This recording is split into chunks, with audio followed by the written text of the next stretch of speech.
Episode 76, The Paradocs.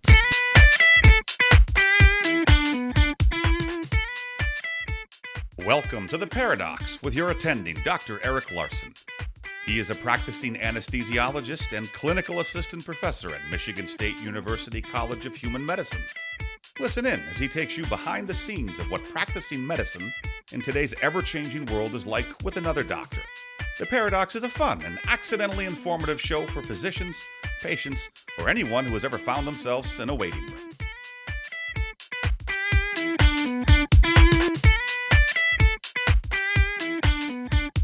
Welcome to The Paradox. I'm your host, Dr. Eric Larson. Thank you for joining me as we explore the U.S. medical system in a fun, informative format through expert analysis. Today's expert is Vinay Patel. He's a pharmacist and the founder of Mako RX, which is a pharmacy benefit manager, or PBM. For longtime listeners, there are a number of episodes we've done on PBMs, and the pharmacy benefit managers are generally the villains. And so today I wanted to reach out to someone who is doing something a little different. As you may recall, pharmacy benefit managers have ways of making money that is less than honorable, I guess you would say, where they receive kickbacks and rebates that are not designed to lower the cost for the employers or those who are their clients, essentially. And instead, they line their pockets with these funds. And they have a tremendous lobbying arm, both at the federal and state levels, as they're some of the largest healthcare lobbyers in the country, and can set regulations and legislation that is favorable to them. And as I think you'll find, Mr. Patel has a really interesting story where he is sort of turned the PBM model on its head, where instead of having obscured charges and fees, he's actually making everything transparent, and that's his goal. Instead of also using the large big box pharmacies, he's trying to leverage all the independent pharmacies, of which there are quite a few. I think somewhere around a third of the pharmacies in the country are independent, and then he's trying to leverage them as a way of sort of banding together, certainly using independent physicians and other healthcare providers as a way to sort of protect the local flavor of healthcare. And if there's one general principle we hold fairly dear at the Paradox, it is to encourage choice, high quality, and low cost care. And so that's what he's aiming to do in providing the service. And so I think it's a very interesting story. And I think if you're a physician, I think there's lots of really interesting things you can learn and maybe even look into. And certainly as if you're a pharmacist and you're not part of his network, although most of them are, I think he says about 3/4 of the pharmacies in the country are part of his network, it's probably something you want to consider and or at least look into, because I think it's an opportunity for a way of competing against the larger box stores that can sort of beat you on some aspects on convenience. For instance, getting a prescription at Walgreens, you can go to any Walgreens in the country. That's something that's very tough to compete against if you're a pharmacist, if you have patients who are, on vacation. But anyway, so I think this is actually a really interesting concept, and it's one that I think has the potential to take off, and as does Vinay Patel as well. I'd encourage you to visit the website at theparadox.com/076. There you can find the show notes for the show with ways of contacting Mr. Patel and also past episodes that relate to pharmacy benefit managers if you have your appetite whetted and you want to delve into more of the insidious things that the PBMs are doing. Those are found at the show notes page. I'd also encourage you, if you're a Patreon, I do put out extra content from time to time. It tends not to be medical, so it is more political, in fact, entirely political. And also one of my other appearances on other podcasts I place there at Patreon. And so for as low as $2 a month, you can have access to that content. I've done a number of updates on my good friend Justin Amash, who's a congressman from Michigan. You might be familiar with him. He certainly was in the news starting this last summer, basically throughout. And he was also an interview in episode 3 of the show when I first launched, where we talked about healthcare in Congress and sort of what things are going on in Congress, which I think we found out is pretty much nothing. And that was sort of the conclusion from our episode. But certainly his thoughts on what would be the best way to attack those problems with the healthcare industry that we see today. We delved into Star Trek and Star Wars and which one he preferred, which I think was a little bit interesting conversation.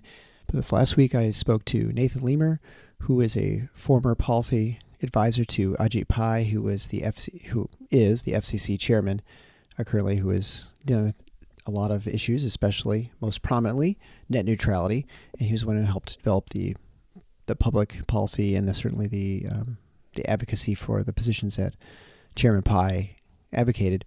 And we had a good discussion because Nathan also, in his previous life before that, was a legislative aide at the State House and then also in D.C. for Representative Amash. And so he knows him personally and professionally. And so we had a long discussion about if Amash decided to run for president or if he decides to run for Congress as an independent, what does that mean? What are his odds of winning? What sort of impact would he have in the race? What kind of person is he? And so all those things can be found at that episode. It's entirely possible that I will release this as a regular episode just for fun for the regular, so you have a little idea of what we're talking about. If things get more interesting in this race, I will plan on doing these updates weekly, and you get some insight from people who know Justin and have an ability to talk about him in a different light than you get in most places in the media. So anyway, that's a little bit of thing. If you want to check that out at patreon.com/theparadocs, and that you get it spelled TheParadocs, just like the website, which is theparadocs.com. But without further ado, Vinay Patel on a PBM not looking to rip you off. Enjoy. Welcome. I'm here with my new friend, Vinay Patel, who's the founder, CEO of the Self-Insured Pharmacy Network, which is a pharmacy benefit manager organization. So, Vinay, thank you so much for joining the show. Thank you so much, Dr. Larson. It's a pleasure to be here with you. Yeah, I'm really thrilled. So, and I'll sort of mentioned this before, but you've actually, you as a pharmacy benefit managers have been the focus of a number of episodes of my show, The Paradox, where oftentimes have been the villains, but I appreciate you coming on, and I want you to just describe briefly what your background is and how I saw your pharmacist, but how did you end up sort of where you are right now? Yeah. So, working as an independent pharmacist, managing pharmacies throughout my career, it's been clear then in various different roles as a pharmacist, it's been clear that the pharmacy benefit managers as an industry have almost complete control over how pharmacists practice, how much money they make, and everything from what they're told to tell patients and what they can't tell patients, and so on and so forth. And so it became abundantly clear when we operated pharmacies how much patients and employers were getting overcharged for medications and how little pharmacies were getting reimbursed for these medications. And so we really sought out to form self-insured pharmacy networks and our newly formed company, MakeRx, to solve the problem of what the industry has created. Right. And that's why I wanted to have you on the show, because I think it's real interesting. As I said, the PBMs, group purchasing organizations, as well, the GPOs, have sort of been the villains in a number of my episodes as far as the problems with healthcare pricing and the explosion of price.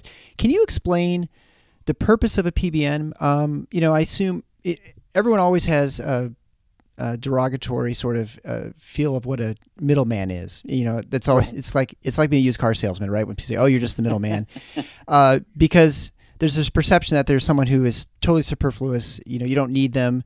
They're just kind of in the way. They're just getting their cut, and it'd be easier just to sort of the interaction between the other two parties without this person in the middle, right? Yeah. So explain I guess if you could, why PBMs exist and sort of what function they'd have in a well-run healthcare system. What role they play with pharmacies and pharmaceuticals and patients.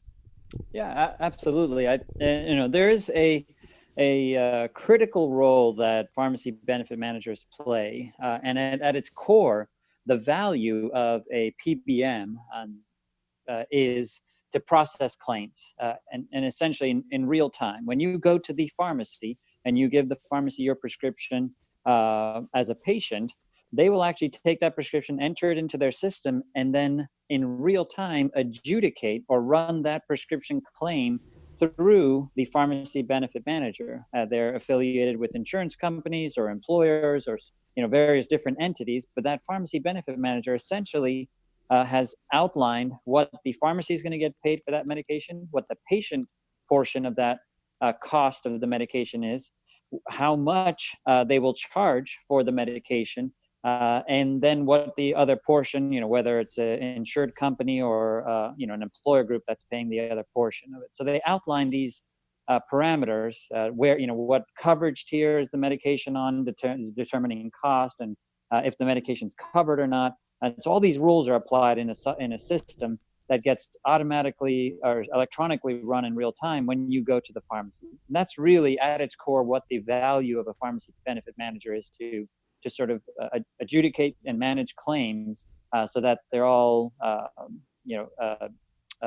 collected correctly, and then being able to be distributed to whoever the entities are for payment and invoicing and all that. In summary, would it be fair to say that I guess the way, because there's so many different healthcare plans, so many different options for people getting their medications, whether they're self-insured or whether they're through their employer, and that the tier-based family, you have to use this medication first before that you try this one. All these rules set up by insurance companies are sort of held by these pharmacy benefit managers, and they figure all this stuff up real quickly, so the pharmacist doesn't have to try and determine all this stuff, and that makes sure that payment is very quick. Is that pretty much what the PBMs do? Yeah, exactly. Because of the complexity and the almost infinite variations in health plans and pharmacy options, the system in itself runs, has all these algorithms built in to determine price and coverage and all that. That's right. So then pharmacies are essentially just using these PBMs in order, instead of them having to have someone in their back office figure all this stuff out, and you just have someone who is an expert in just this, figuring out the payment methods, I guess you'd say, or the like you said, adjudication of all these things, just to make it smooth. When you go to the pharmacy, you know exactly how much it costs you based on your deductibles and based on all the things with your insurance. That's absolutely right from from sort of the original intent and purpose of pharmacy benefit managers. I think the broader message here is that they've extended far beyond that central core value now, and actually influence whether pharmacies are participating in particular networks of stores and driving traffic to particular pharmacies because of who's in and out of network. They're also determining how much money is, how costly a medication is, depending on what tier and coverage they put in, which medications they put in. So we've slowly, the industry's grown to cover so many different areas now, and that's where we are today, and that's the issue. Right, and so that's your, I don't say philosophical, but that's your angle, I guess, to find a niche in the market, and I've talked in the past about PBMs and didn't really go into specific exactly how they work, but so that's actually a really good synopsis, and that leads us to, I guess, the problem right now with most PBMs. I mean, they're some of the largest healthcare corporations in the country are pharmacy benefit managers, group purchasing organizations. They're not what most people think of when they think of healthcare. They're always thinking of insurance companies. They're thinking of pharmaceutical companies. Right. But when looking at lobbying, I mean, these are the biggest lobbyers in DC, right? I mean, these are the Express Scripts and, right? I mean, these are the big heavy hitters. And they make their money, it seems, oftentimes through obfuscation. I mean, getting rebates and not actually having the rebates go back to the patients, but at times they'll sort of encourage health plans, I suppose, to use a different tiered ways of medications because they get these kickbacks or rebates from the pharmaceutical companies, correct? And then they'll then pocket those. Mm-hmm. Yep. So you hit on a couple of great points there, Dr. Larson. Obfuscation is the key word. The complexity and obfuscation of prices for these drugs is sort of their central value proposition in revenue and sort of revenue streams that they generate for themselves, and lobbying power. They have tremendous lobbying power. A good headline comes to mind just this past week.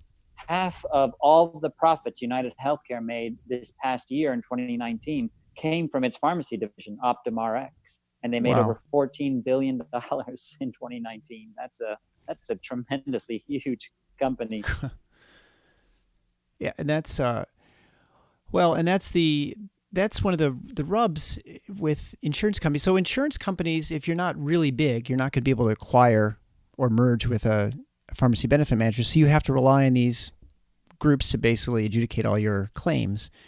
And then they, in many ways, I guess, sort of, they structure your tiers, like the order in which you start medications for a certain condition, right? Like you start with drug X, then drug Y, then drug Z, and they will change these tiers or change the medications of those based on the benefits they get from the pharmaceutical companies themselves, which doesn't help the insurance company. Certainly doesn't help the patient if it's, changing things, but helps them because they may have a better rebate, and also may encourage them to recommend more expensive drugs because the percentage savings is, or the percentage savings that they get back is higher, right? That's right. A really good classic example of what you're talking about, where medications fall under certain coverages, is for insulin. And for example, there is a generic insulin out there in the market called Lispro. That's the generic for Humalog. And the manufacturer of Humalog came out with this generic to help lower prices for diabetics. That we see stories every day of how diabetics are foregoing or extending their insulin and dying, because many diabetics dying because they can't afford their insulin or they're having to ration it. And so the manufacturer of Humalog came out with a generic Lispro. And the next issue, and there was a great article written about this, is which insurance company is covering the generic. Okay, we have a generic now, and we know that it's less expensive, about half the price of the branded insulin product Humalog. But there aren't any insurance companies, there aren't many insurance companies or many PBMs offering the generic on their formulary. And the reasoning for the PBMs not putting this on their formulary is it's cheaper for the plan sponsor to have the brand and get the rebate. And I have two follow-up questions to that. One, it's not cheaper to the members, which at the end of the day, we're here to serve the patients that need these medications. This isn't some sort of commodity or luxury that people are buying. This is healthcare. And two, because they have to buy the branded product. And two, how much of that rebate is getting passed on to the plan sponsor, and how much money is made by the PBM for keeping the branded product on their formulary, which we don't know, right? These is part of the obfuscation. Right. Yeah. I mean, that's part of the business model, right? That you have. It's very interesting because, you hear about these problems, and it's the people who are always blamed are the pharmaceutical companies. And I'm not going to say it's not them, it's not the insurance companies, but they're oftentimes these players that the PBMs that you don't really hear about, and they sort of get off scot-free, at least as part of the discussion. That's right. And go ahead. No, you're absolutely right. I think that there's so many entities in the healthcare supply chain that just keep pointing fingers at each other that we forget, and we can't just isolate one enemy here. It's everyone has to come forward and say, I have contributed to this problem, and here's what we need to do about it. Right. Insurance companies, pharmaceutical manufacturers, pharmacy benefit managers. It's not simple or easy to say it's just one person's fault. There's a level of complexity here where everyone's playing a role. Well, it is very much like a Rube Goldberg device, right? In that you have all these sort of parts in place, and everyone looks at it and say, well, I can't remove that part because the whole thing sort of falls apart. And so I can't, everybody's important because you can't envision another way of doing things. I look at, and you look at that situation and you say, okay, you've got insurance companies who usually have to contract the pharmacy benefit manager. You would expect that that insurance companies want to keep costs low so they can provide better premiums for their the employers who are hiring them to provide insurance for their employees, and that will make them more competitive in the market and get a larger market share. And so that they would want lower prices. So you would think that there would be a pharmacy benefit manager who would say, hey, we're all selling the same kind of stuff, right? I mean, it's the same medications that everyone's moving around.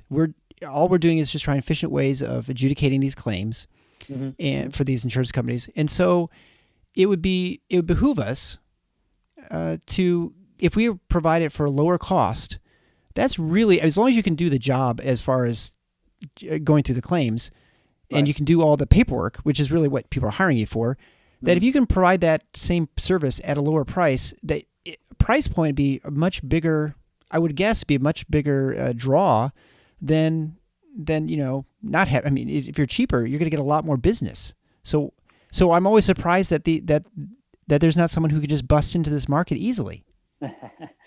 So there's 2 points there that you hit on, Dr. Larson. One is if the value proposition for a pharmacy benefit manager. So we have to look at who the customer is, and this is just my personal opinion. I don't think that the big PBMs out there view their customer as the employer.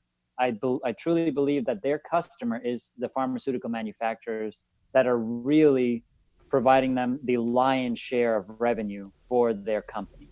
And so this goes back to the entire misaligned incentives in the healthcare industry itself, in the broader healthcare industry, but applied to pharmacy.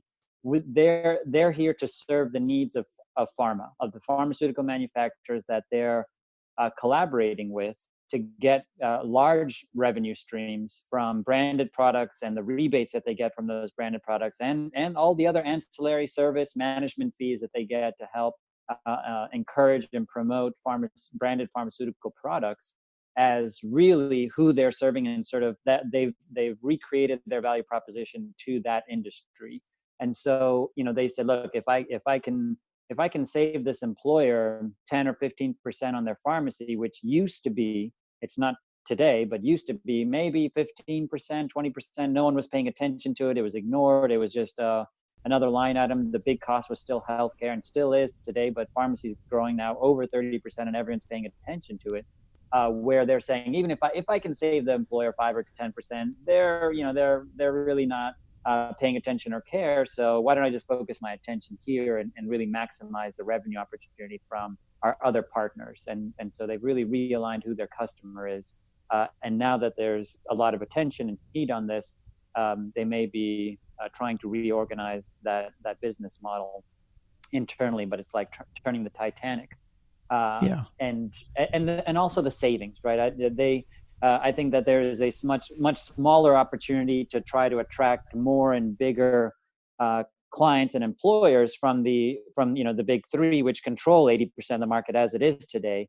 So they're just stealing from each other now if they were to try to go at the cost savings angle. But that bucket of money is so little that they don't put much energy or effort into that. Yeah, it seems like it seems like there's a lot of opportunity there for people to get into the market.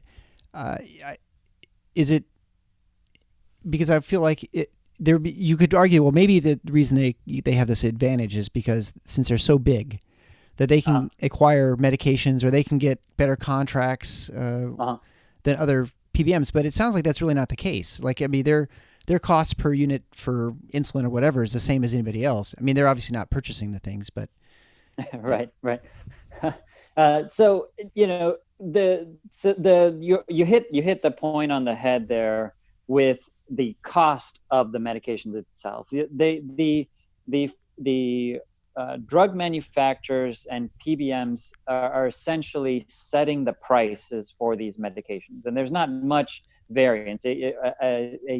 Strictly from a PBM perspective, they don't own drugs, they don't distribute drugs, they're processing claims. And so they're just setting contracted rates for how much this medication is, just based on an arbitrary list price number. Everyone's buying it for essentially the same price when it comes to a branded product. There's a lot more variation in the generics market, but they're essentially just setting the price, and where you go, just like in healthcare, determines how much you pay. A very good simple example for your listeners is taking, for example, a can of Coke. You know that a can of Coke probably costs around 50 cents at Sam's Club or Walmart, and it costs maybe $1.35 or $1.55 at the convenience store or gas station. But I'll sort of throw this out there. How much do you think a can of Coke costs at Disneyland, Dr. Larson? Yeah, I think it's probably like $4. $4, right? $5, $10, yeah. Right? So, right. And that's the point here. It's the same exact product. It's the same exact service, whether it's healthcare or whether it's medical care or whether it's prescription medications. It's the same drug. Everyone's buying it from the same place. Because you walk into an emergency room or hospital, you're paying 10 times as much for that same medication you could get at an independent pharmacy for pennies.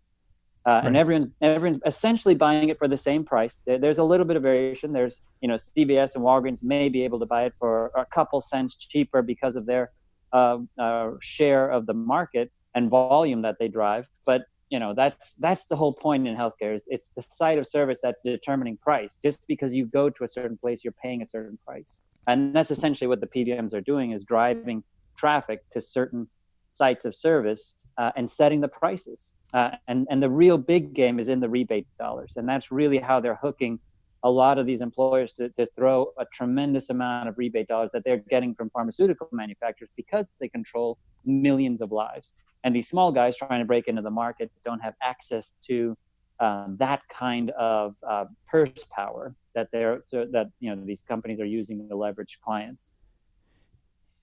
So it's fair to say that a small PBM does not have the ability to get the rebates that the larger ones do? Is that sort of one of their... Exactly. Oh, exactly. Okay. So, right. That makes sense then. The number of lives that you manage determine how much attention you have from pharma and how much money you're going to get from them.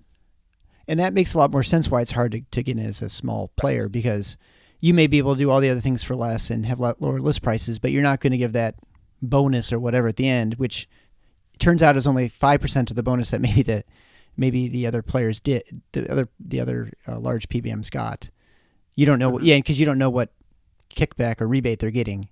You just you're getting something. You're like, oh well, that's better than nothing. And I suppose it's probably busy in lots of companies. It's hard to, you're maybe fighting over $1,000 or $2,000, and you're sort of like, well, it's not that big a deal. It's not worth the effort, right? I always feel like it's a lot like when you go and buy a car, used car lot, and you get down to the last couple $100 and you're just like, I just don't want to sit here for another 4 hours haggling over a couple $100. The problem is, of course, for them, that couple $100, that's like all profit, and so they have every incentive to sit there all day and for that guy to get his commission, because for him that's an extra $300 he's gonna walk out the door with at the end of the day. That's right. It's go ahead. Oh, I was gonna say, so you're not a big pharmacy benefit manager. The self-insured pharmacy network, and now it's part of, I'm sorry, you said Mako? Why don't you describe Mako RX? So why don't you describe how you guys are different and what market you're going after and how you hope to be successful? Absolutely. So we are we don't like to use the word PBM. We'd like to refer to ourselves more as a pharmacy benefits administrator. But we went out to the market and we looked at all these prices. We researched and investigated drug prices across the industry. And in its simplest form, we actually went and found the cost for the true cost for these drugs that pharmacies are paying for medications. And we said, okay, well, instead of doing a list price discount, which is what everyone else is offering, we're going to offer a cost plus model. So we're going to take what the pharmacies are buying the drugs for and add a fixed margin, and essentially go out there and tell employers today that there's two big misconceptions that we hear all the time. One is, what I pay my pharmacy benefit manager is what the pharmacy is getting paid. And that couldn't be farther from the truth. We have hundreds of claims where we've analyzed how much employers pay and how much pharmacies are getting reimbursed.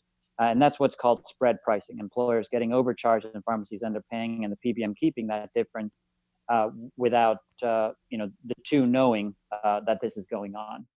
And so we eliminate the spread by going to this cost plus model. And the second piece really that differentiates us is we are the broker consultant will come into an employer and say, if you don't have CVS and Walgreens in your network, then you don't have pharmacy, right? So the real message here is that, and I'll ask you a quick question. If you were to guess at the percent of pharmacy locations across the country, of all the pharmacy stores, how many of those are independent? What would you guess? So I think I would always say not many.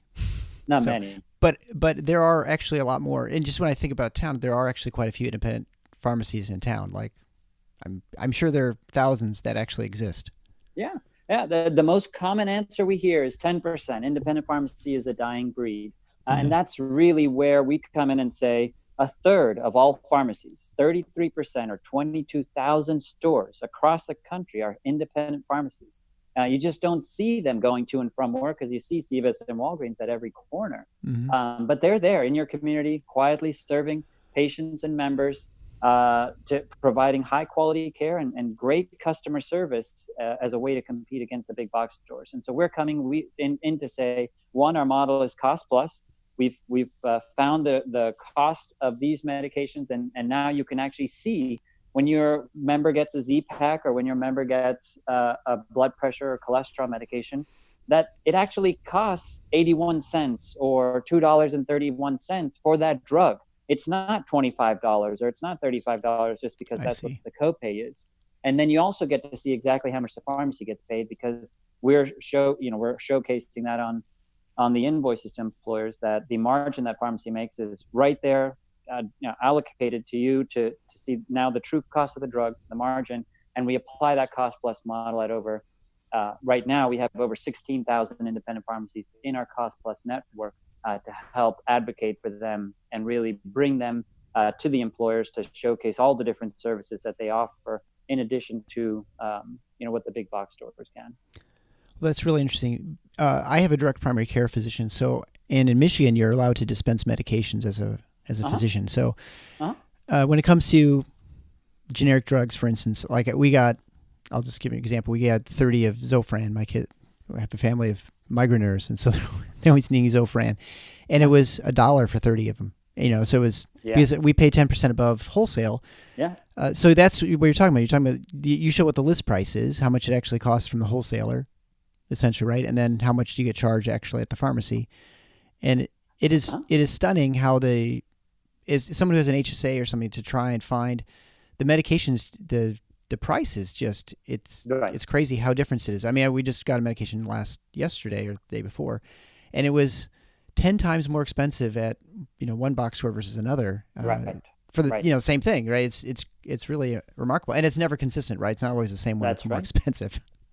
That's right. And then that's to your point. That's exactly what the next iteration of our model is all about. It's doing what many insiders claim is an impossible feat. We're actually unifying the independent pharmacies together to buy from a wholesaler that is now going to allow, essentially everyone in America to know what the true cost of these drugs are and really lower the high uncontrolled cost of medications, and really going to that next level to make sure that cost base is as accurate as possible. Well, it's pretty exciting. I mean, this is the transparent. There are always the ability that you can pass laws that force transparency or you add extra regulations. But I think, certainly when you look, if you want to be honest with yourself and you look at the amount of dollars that these companies have to spend lobbying in DC or the state capitals or wherever you want to try and pass laws, I mean, they're going to be the ones who are controlling the entire regulatory process. And so all the laws will be favorable to them.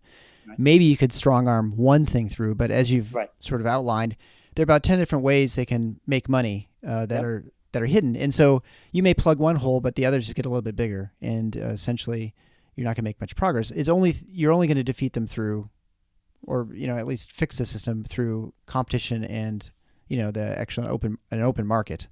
Right. That's right. And that's what you're doing, right? that's your goal. That's our goal. That's our mission. That's what we're driven to do, is to support and advocate for the independent pharmacies to help better take care of their patients, by providing a model that can drive traffic to them with lower cost options for members and savings for employer groups, and really highlighting now what we've all come to the table for, which is quality of care. Let's stop. The conversation around the country is how can I get drugs for cheaper, and we need to focus on that and we need to address that. Now that we've gotten to the cost, now let's talk about how pharmacy can be used as a tool to lower your medical care costs. It's not two different, buckets that operate independently. They're all connected. We're all here to keep patients healthier, improve the quality of care, so we can lower this really big bucket, which is, total healthcare costs.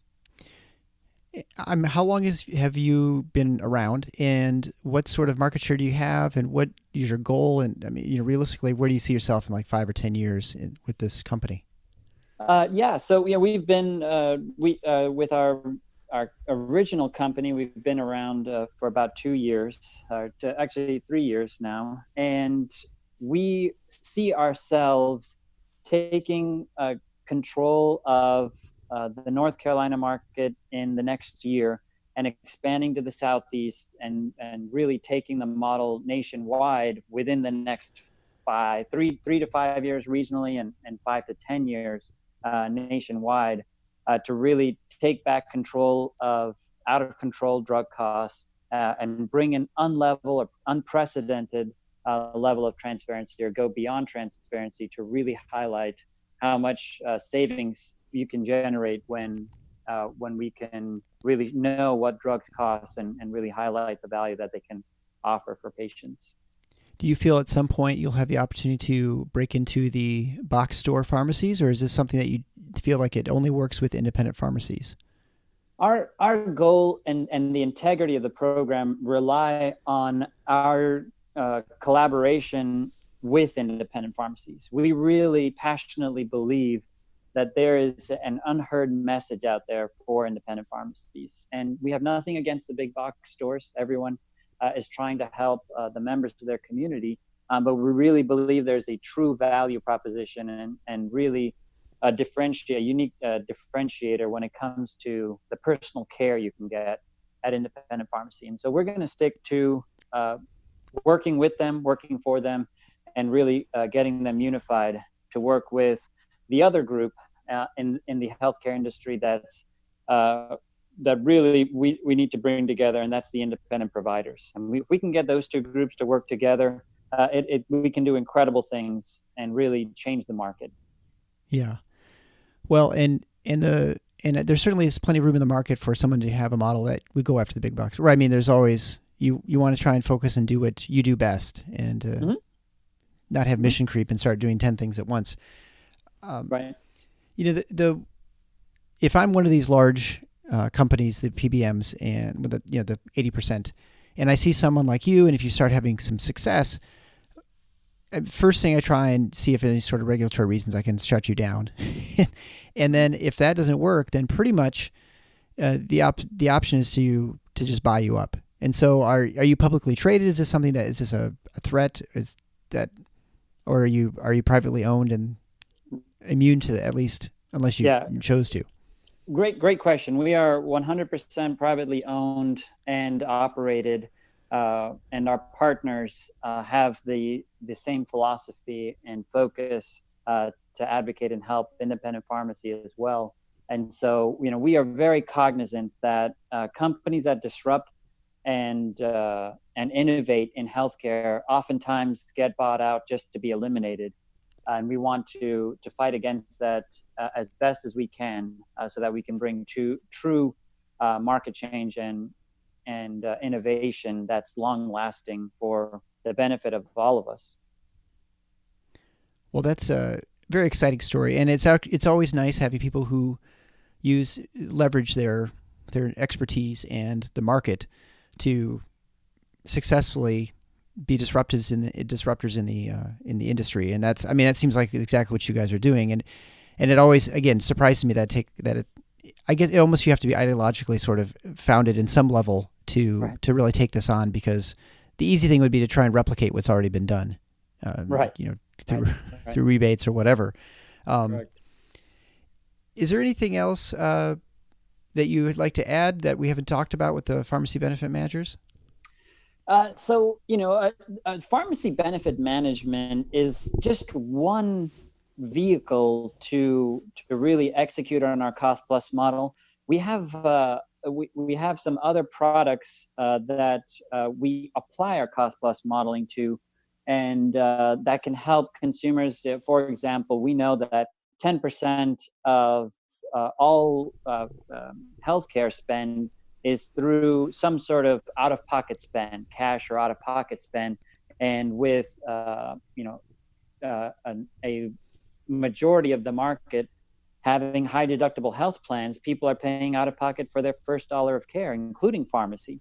And so we have other products that will, help to change and make drugs more affordable, services that can compete against technology solutions like GoodRx, and additionally,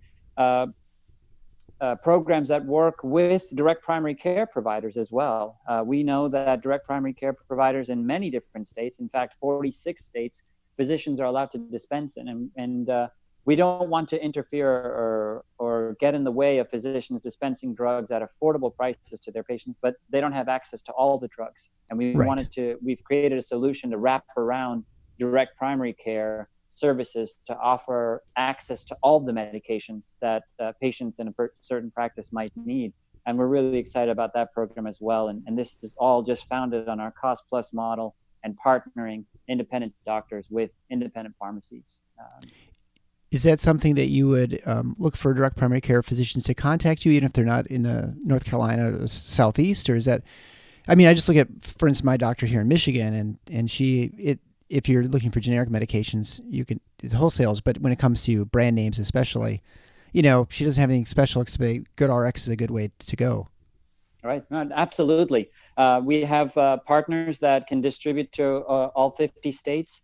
We also have access to partners that can direct primary care practices can purchase medications from. Today, wholesalers typically send direct primary care practices bulk bottles, and they have to and end up distributing that bulk bottle into individual patient sizes, labeling those bottles. We can take care of that process and get them individually labeled medications to their practices at this similar cost that they're buying to for, and then distribution if they need access to cost saving measures outside of GoodRx. And in fact, we have a couple of programs that we know about that have helped hundreds of patients through the pharmacies that we've partnered these practices with.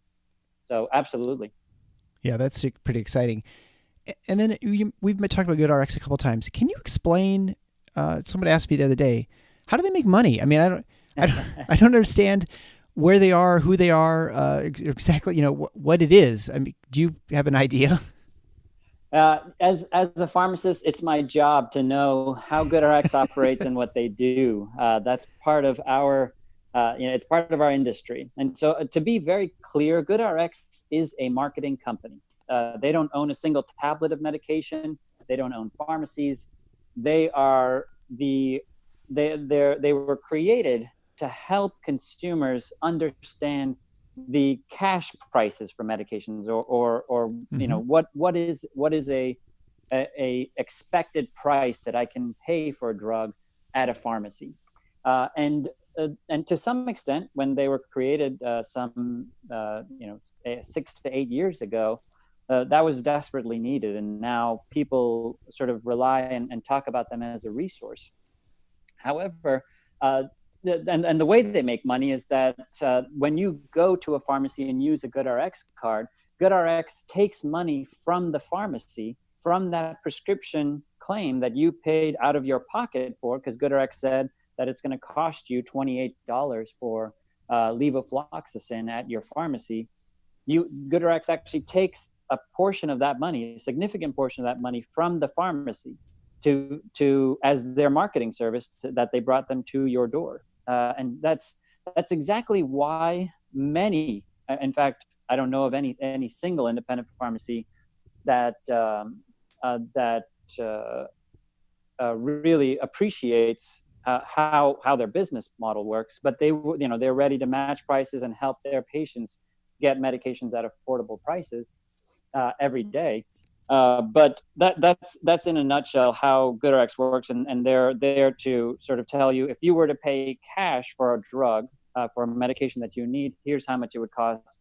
And that leads sort of to a second level issue or concern, at least in the healthcare community, is that we find that patients are shopping around multiple pharmacies to save a couple dollars. So I take 6 drugs, I now need to go to 4 different pharmacies. Yes. Because it's the cheapest price at those 4 different pharmacies. It's not always the same pharmacy at the top of the list when you look at where can I get a drug price. And then the second piece is, it may be cheapest when you looked at it that day, but then next month when you go in for a refill, the price can change, and the price can change dramatically. There's been price swings of $50 to $100 for certain generic medications that are relatively inexpensive. And so you have to, always be cognizant of that. Our platform advocates for one price at all our independent pharmacies, one cost plus price at all our independent pharmacies, so that you can get all your medications from one place for the safety and care of our patients. Well, I mean, I've experienced that too. That's really pretty cool. And so you'd say you have about half the independent pharmacies in the country, or was it 3/4 who are? Yeah. So right now we have 3/4 of the independent pharmacies today in our network. How would you look that up?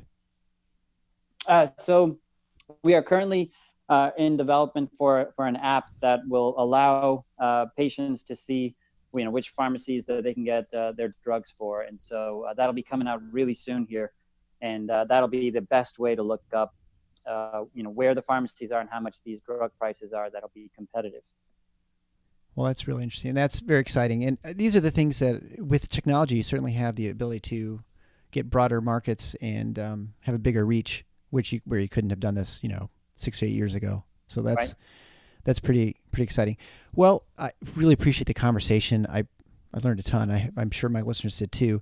Where can people find more about you? And if they want to, get involved in, if they're a pharmacist listening to this, or if it's a physician who's looking to try and find discounted medications for their patients, or, like you said, rather going to 10 pharmacies now, you just go to one and get the best price on all 10 of those medications. How's a good way to find things about you and your company? So they can visit the website. Our website is MakoRx, MakoRx.com. That'll redirect to MakoPharmacy.com. It's the same company, same website. On that website, there is a phone number. They can reach me directly at 919-436-3359, extension 101. Or they can email me directly. That's V Patel, V as in Victor, P as in Paul, A, T as in Tom, E, L as in Larry, at MakoMedical.com. And I'm happy to have a conversation with any provider, direct primary care or otherwise, independent doctor, and pharmacy that's interested in joining the revolution with us and really changing healthcare for the better. Well, Mr. Patel, thank you so much for the conversation. I really enjoyed it so much. Dr. Larson, thank you. It was an honor to be a guest on your show, and I look forward to coming back and sharing more when the opportunity arises. Absolutely.